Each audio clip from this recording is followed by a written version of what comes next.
See, what y'all don't know, or y'all must have forgot, like Roy Jones, is I got videos with major heavy hitters, you heard? Tony Ayo, you heard? Conway, I'm sorry. West Side Gun, I'm sorry. I don't want to hear nothing else about it, you heard? Watch my video with Jada Kiss, Swag on Pluto, Fire, MTV Action was on that, you heard? Watch my video with Jim Jones. MTV Action was on that. Y'all gotta do the history on the kid LAZ. You heard? If you need them rap collabs, get at me, bro. I got you for the low. Ear? Make sure y'all check my new video with my bro Foul. You heard? Fort Greene in the building was populated. You heard? Brownsville, Brooklyn on deck. It's called Brooklyn Thug-ish. And it's fire, you heard? When you can honestly say you started seeing the effects of crack cocaine in them streets? Last 87, man. 87, that's when I got turned out. 87, last. You know what I'm saying? I remember 87 when a lot of New York dudes was coming down here. Now, we had big dudes here, no doubt. But I remember going up Kirkwood, 86, late winters of 86, early 87. It's this little Maryland projects called Kirkwood. My mom's nickname was Grace Kelly. And if you know the character, Grace Kelly, the movie star character, that's kind of a statement for a black woman to be nicknamed Grace Kelly at like 17, 18 years old. And that was her nickname her whole life. You know what I'm saying? And my mom was a big girl, you know what I'm saying? You know, she was kind of heavy set. So moms took it to another level. Like, she just couldn't walk into Neiman Marcus and cop a fur coat off the rack. That joint had to be altered. Fur had to be added to it. You know what I'm saying? So moms was on some queenism type, you know, wearing the head wraps and stuff like that. So I was turned out at an early age, right? You know what I'm saying? Early age, I was turned out. And it just carried on, you know what I'm saying? Like, when I hit 14, 15, you know how, after a while, your people's pull back on buying you all that shit. Now you got to fiend for yourself. You know what I mean? But moms done poison me now. You know what I'm saying? You mean like your moms used to get so fly that you kind of caught the bug of like material shit early? It was her. She was putting it on me. Like, Laz, man, I can show you pictures of me at 5, 6, 7, 8 years old. You'd have thought I was part of the Jackson family. You know what I mean? Moms, I mean, how many 6, 7, 8-year-olds are wearing suits that were groomed just for me? You know, I'm talking about, moms used to go buy the fabric, and we would go see these Africans out here in Silver Spring. This the early 80s, late 70s, really. I'm a kid. You know what I'm saying? And get tailor-made suits for a 7, 8, 9-year-old. Who does that? You know what I mean? And I got the pictures to back it up. You know, and my grandma, she was fly too, but it was in a different way because my grandma was more intellect. You know, she was more about the quality. You know what I'm saying? You know, it was about education with grandma, but with my mom's was just straight street. You know, Louis bags, Gucci bags. And, you know, back then, I remember as time went on, I'm a young teenager. I used to dig in my mother's closet, man, Gucci bags, old Louis bags. I would take them and cut them up and put the Louis on jeans and shit during the late 80s. You know, during that era, niggas was freaking their jeans real hard. I would rip up the old Gucci bags and put the pocket all Gucci and, you know, shit the New York niggas was doing. You know what I mean? I was doing that in the late 80s and the early 90s. Yeah, but mom's poisoned me, man. It is what it is. You know what I'm saying? Mom's poisoned me, man. Like, even to this day, at 52 years old, lad, I can't wear a cheap shoe. You know what I mean? Real talk. Can't wear a cheap shoe, lad. You know what I'm saying? If it ain't, you know, I'm more on dress shoes now, you know. But if it ain't a Ferragamo or a Prada, lads, I can't do it. You know what I mean? I got it's poison, fam. Nah, listen, bro, you know what it is, though, man? You know, cleanliness is next to godliness, man. Like, you feel what I'm saying? Like, we grow up in areas where we get tired of seeing that poor bum shit all the time. You understand what I'm saying? Word. Like we wanna get fly too. Like people think, like I say all the time, you could see a black dude dressed down and dude's gonna be like, this bum ass black nigga, like broke bum ass black nigga, and a white dude could have the same exact shit on, and niggas would be like, that nigga probably got $1 million in the bank. That nigga got money. I bet you he got money. You feel what I'm saying? That's how it's different when you black, bro. We gotta go extra hard. We gotta go extra hard to even be noticed and considered human beings. We gotta be super fly and superstars to even be considered human beings out here, man. Tell me about it, lad. And see, that was another part of the poisoning, lad. Like, you know, once I'm hitting 13, 14, you know, niggas around the way, niggas in the hood recognize me. Okay, little young and me. All right, you know, that's Miss Cheryl's son. That's Miss Cheryl, 'cause my mother stood out anyway. You know what I mean? And so as I grew up, the dudes I came up under was some fly dudes too, lads. Like, I ain't gonna throw no names out there, but where moms grew up at, where moms was living at, man, it was some fly dudes, man. What section of DC was that where your moms grew up at? Now, with me, lads, I had the blessing of both worlds. Now, mind you, both my grandmothers lived in D.C., but my mom's lived out Maryland. She lived in Tacoma Park.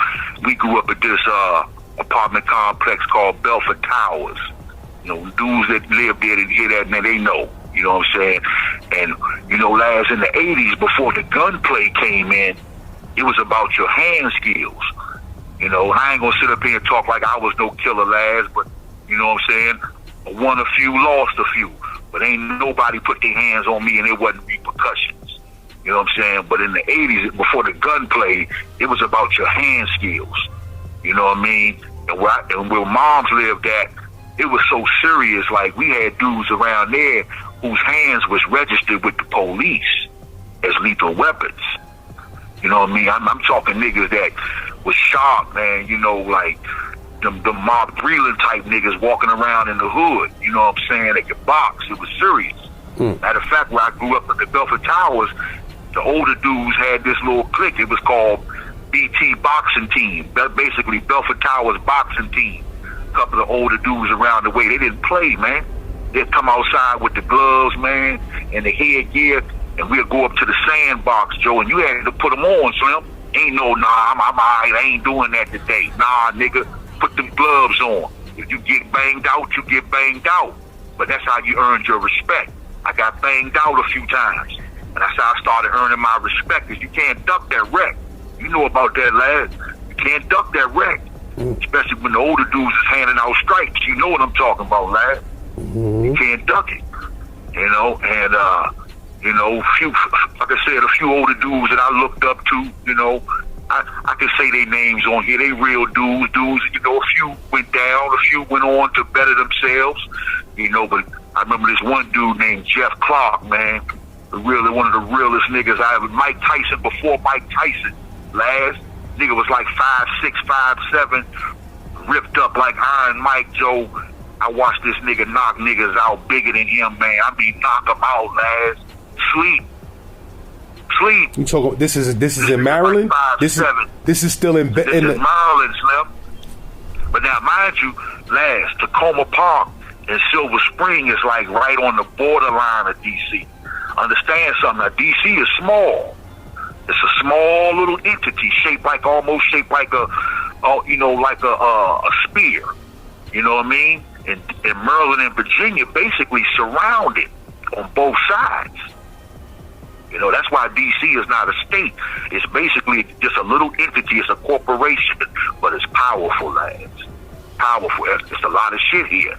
You know, FBI headquarters is here. Of course, the White House, and NASA. It's major corporations. It's its own entity, lads. You know what I'm saying? And it's serious.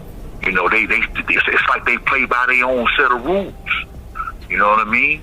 You know, and for the information that I've got throughout my life, how I look at DC, I basically look at it as a corporation. You know what I mean?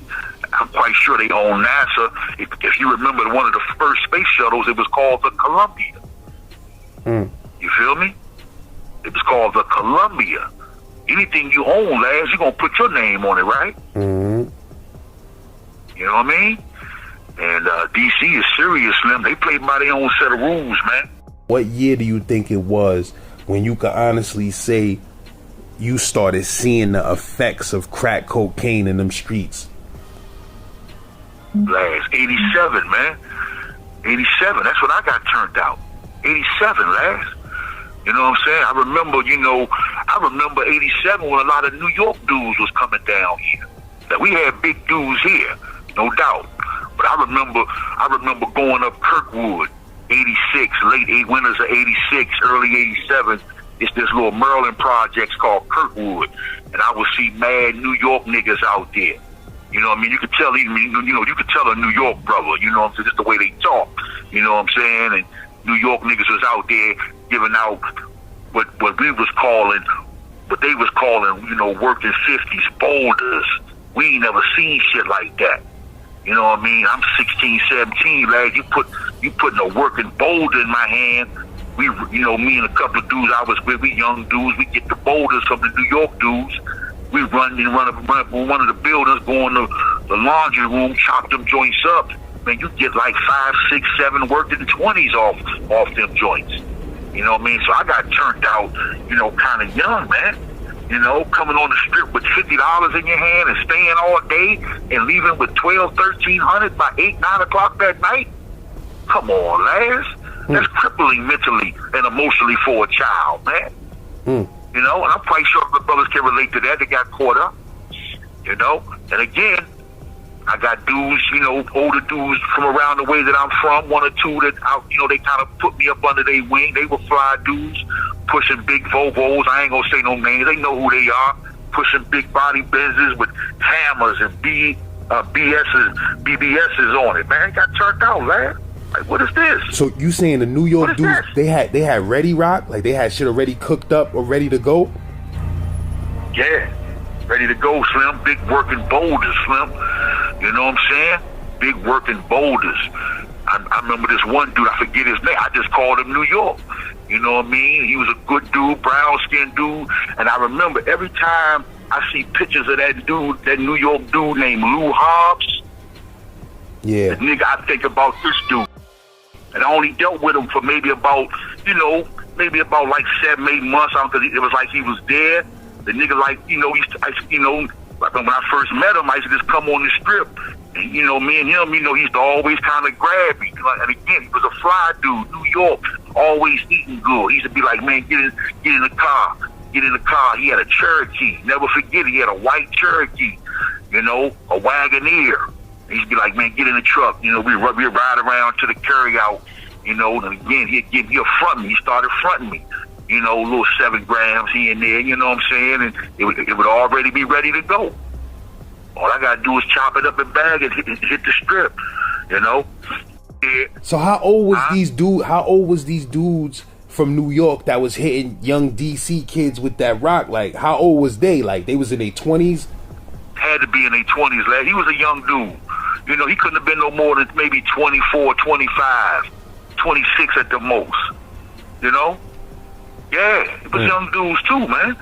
I remember one time he came down, I still remember this girl's face, man. He called her Tiny. He had this bad red bone joint. I remember she had these big ass door knocker earrings like Salt and Pepper used to wear, but they were smashed Salt and Pepper shit. Her shit was like fucking bananas hanging off her ear. I'm like, damn, who was that? He laughed. I remember he laughed. He's like, yeah. You know how we do. Red bone joint with the asymmetric haircut. She was like just sitting up in the Wagoneer. I remember he was laughing. He was like, you like that, Sean? He was like laughing. I'm looking at this bitch like a god, Joe. The bitch face, she was so cute. And then with them big gold door knocker earrings, it looked like she was glowing. Like her face was glowing. Bad red bone joint. You know what I'm saying? Just little memories I remember. She was from out there or she was from New York? I don't know. I think she's from New York because I had never seen her since that day. I think she's from New York. Who knows, lad? She could have been from VA, I don't know. Said she had the big, crazy, but she stupid. looked like a New Yorker to me. Said she had the big, crazy door knockers bigger than salt and pepper shits. Big, crazy door knocker joints, lad. Them joints look like I said, look like bananas hanging off her ears, man. Big, crazy joints. You know what I mean? Like girls in DC, they was rocking door knockers, but not like, man. To this day, I ain't seen none that size. You know what I mean? I ain't seen none that size. I'm gonna keep it 100. Them joints look, like I said, look like little baby bananas hanging off her ears, man. Crazy. I ain't seen nothing that size. But 87, 87 lads is when I got turned out. I got to keep it. And mind you, lads, now this is the open air drug market era. 86, 87. This the open air, like when apartment complexes was getting turned out. Niggas pulling up in, little sections of the parking lots, and we youngins running out to the car. That was that era. That's the era I got introduced to. And what comes with that. You got the stick up niggas start popping up, and all they want to do is rob the youngins. You know what I mean? You know how that go. And that's when one of my men was like, "Nah, Slim, we ain't having it." And he showed me, man, like one of them nickel plated 38 joints. He was like, V, just watch my back, V. We're going to take turns watching each other back. You know what I'm saying? He was like, I'm going to get your joints off. I'm going to get my joints off. Get your joints off.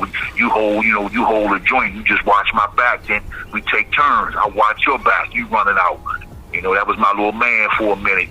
He had the little silver plated, nickel plated, little 5-shot 38 joint. I remember that joint. They had a wooden handle.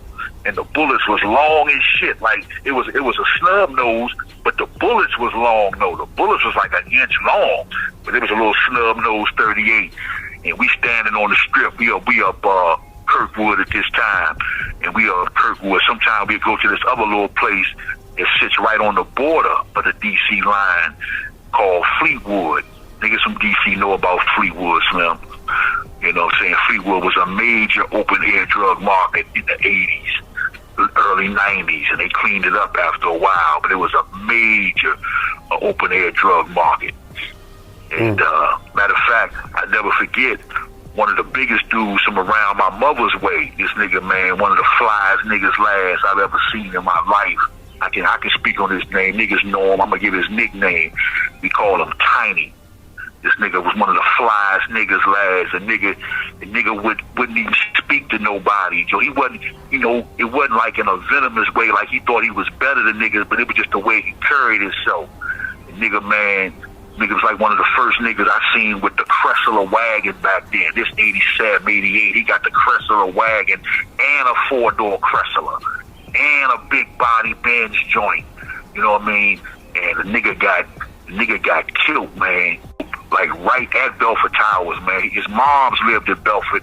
He grew up there, of course, but by this time, I'm quite sure, he wasn't living there every day, of course, but he would pop up because his moms were still there. And he had a little routine, those that lived around Belford, we do his routine. Like when he popped up, the nigga would like always come through the side of the building. He would never come through the front.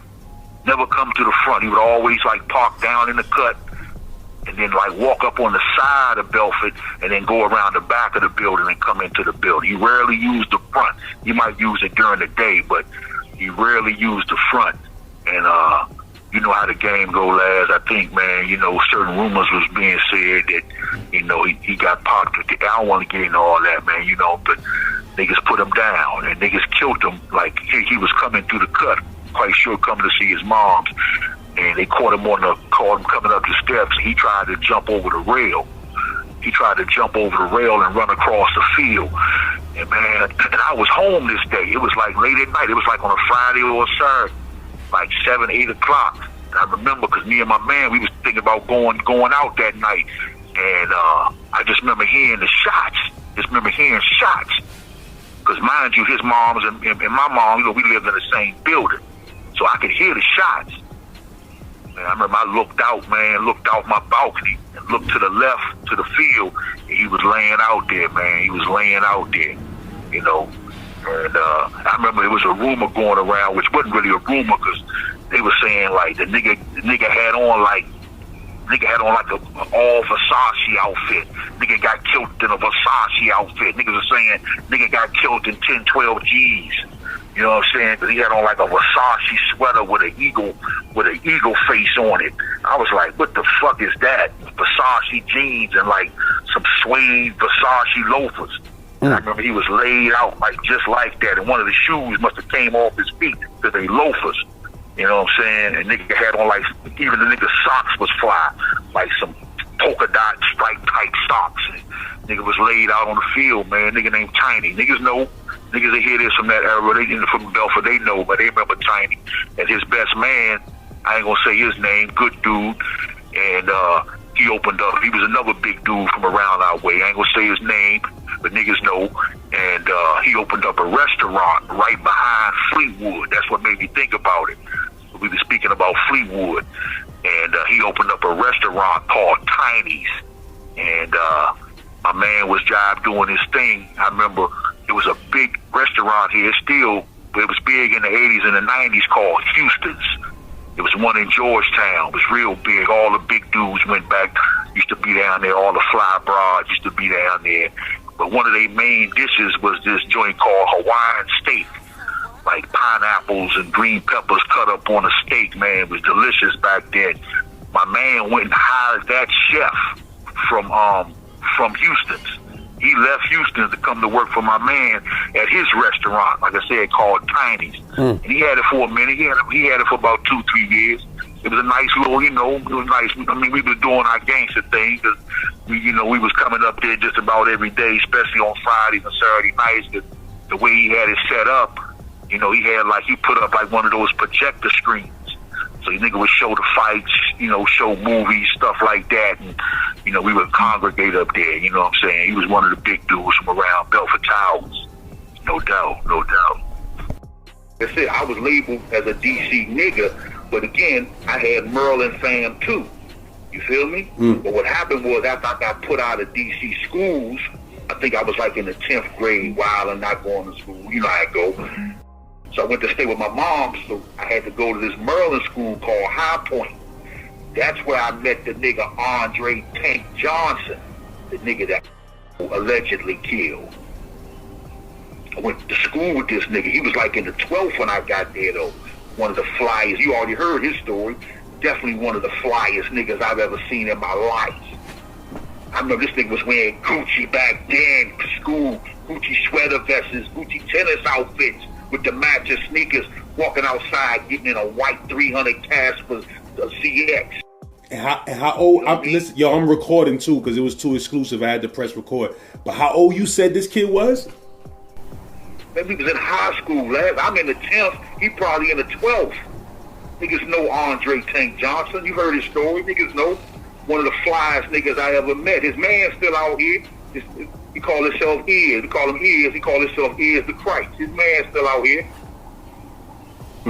Yeah, but when I got to High Point, that's when I met the nigga Andre Tank Johnson.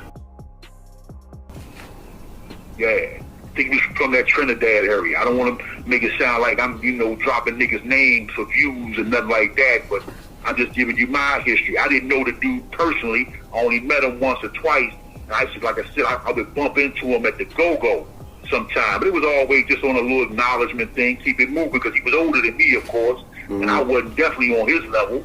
You know what I mean? Every time I seen him, he was in a different spaceship. Every time I seen this nigga was in a different spaceship. And I ain't talking reg, I'm talking foreigns, man. Strictly foreigns, man. You know what I mean? And we talking late. Like I said, I was in the 10th grade when I got to High Point. He had to have been in the 12th. You know what I mean? This nigga probably had the Z or Benz. Then he's in high school, right? That let you know, man, how the cash flow was flowing out here in that game, man. Every time I seen this nigga, you know what I'm saying? Stupid fly, and a good looking dude. Pause. Good looking dude, had the baddest broad. DC, DC culture, like I said, we'll get into the go-go, like Laz, it's a crazy feeling to be in the go-go, having fun, partying with Essence, party, and come outside. A nigga you might have saw in the go-go, whether you knew him or not, and then you come outside after the go-go over, and this nigga slumped at his steering wheel. Like, damn, I just seen this nigga at the bar. And the nigga slumped on his steering wheel, lad. You know? And I mean, like I said, about all my go-go years, I mean, I was on the scene and witnessed niggas get murdered. That's a crazy feeling, man. You right there, and shots go out, and you see a nigga drop. Or you see a nigga sitting in his car, and you see niggas walk up on the car and head out, and then young and dead, lad. Like, god damn. I got many stories of that, lad, because all that came, one thing, just like with hip-hop. You know, violence comes with certain things, man. And the go-go, violence came with that. It is what it is, man. Violence. But you know what was funny, lads? Now, mind you, in this go-go culture, we got different bands. Remember when I spoke to you before, I said, now you got the kings of the go-go, Red Essence, Chuck Brown, called the Godfather. You had other bands like in the late 80s and in the 90s still holding, but in the late 80s, it was all about Essence. It was always about Essence, Red Essence. And like I said, you had other kings, but what was unique, it was violence. With like, when we would go see Red Essence, you know, you had to be on point, you know, because shit could jump off at any given moment. And other little bands we might go see, you knew there was always, you know, that violence could jump off. But what was crazy, lads, when we would go see Chuck, the whole vibe was different. I don't understand it. I mean, I can only just remember the experience of it. When we would go see Chuck Brown and the Soul Searchers, mind you, Chuck Brown was an older go-go band. So they might have attracted maybe a little more mature crowd of the youngins of my era. But lads, my point is, it would be no fights, no violence, lads. No violence. Not even a push or a shove. Nothing. When we would go see Chuck, it would be all love. I'm talking some of the vicious crews would be in there. When you see these same crews at a Red Essence show, they ready to terminate shit. What you mean, crews as in street crews, or you mean go-go crews or street crews? Just street crews. You know what I mean? If we at a Red Essence show, man, these niggas ready to terminate shit. But then at a Chuck Brown show, man, it's all love, man. Niggas might walk past you and bump you, say, excuse me, fam, keep it moving. But at an Essence show, nigga bump you, nigga, what the fuck is your problem, Slim? It's on, that quick. That's crazy. So Essence, what they was making, man. Essence was making harder music, like they was making tough shit. I mean, lad, me and my man used to talk about it. Good dude, my man Sloan. We used to talk about it, man, and we used to try to give our perspective on it. Like, was it the energy? Because that could be a part of it. Because Essence kind of dealt with the younger raw crowd. Chuck had them too, but I think Essence had a little bit more of the younger raw crowd. Essence, they would kind of give a little praise to certain street crews. You know what I'm saying? They call out certain blocks, certain areas, niggas that was making a name for themselves. I don't want to drop no name, but niggas know. Niggas know certain areas, what they were doing in the 80s and the 90s. They would be in the go-go. Essence had they had certain little, what we call grooves back then, certain little grooves, where they would pay homage to certain street crews and call out niggas' names. You can pull up, matter of fact, you can pull up old Essence tapes and they be screaming out New York niggas. Like the nigga Montana Benson. I never knew the dude, but I remember hearing tapes, niggas talking about Montana Benson, Montana. And Montana's an area vicious. They got their own history. You know what I'm saying? I don't know too many dudes on that side, you know what I'm saying? So I ain't even gonna, speak too much on them, but they got a couple of documentaries out on YouTube. And, and everybody know the dude Montana Benson from New York. He came down here doing his thing. That's how he got his nickname, Montana, from Montana Terrors. That's how he got his nickname. Another New York nigga came down, did what he did. You know what I'm saying? And you know that whole him and the other dude. You know what I'm saying? And their story. The dude allegedly did something to him. He don't get into all that, but that's just another area right there. That's how he got his nickname for Montana Terrorist. But them documentaries are out there. I don't want to sound like I'm just name dropping. The way you speaking about it, you're not speaking about it like you giving historical facts of shit that actually was taking place and individuals who actually lived. Like this dude that you just mentioned, this Montana Benson, I never heard of this dude. And this is why I do this show. Because you got dudes out there that lost their life, went to the penitentiary, did all type of shit in these streets, and they name just forgotten or lost or only known by a couple of a chosen few, when I feel that's wrong. I feel like if a motherfucker put legendary work in the streets and did whatever he did, he needs to be documented into the books. You understand what I'm saying? So this is why I do this shit. Not just to glorify shit not to glorify shit and shit, but to make sure motherfuckers' names is in the books where they're supposed to be. So I agree. So the shit you dropping, like this shit is real shit. Like we ain't talking about no unsolved mysteries. We ain't talking about none of that. Yeah. We just talking about 80s history of DC and Maryland and all of that. Like I need to know all of that, my bro.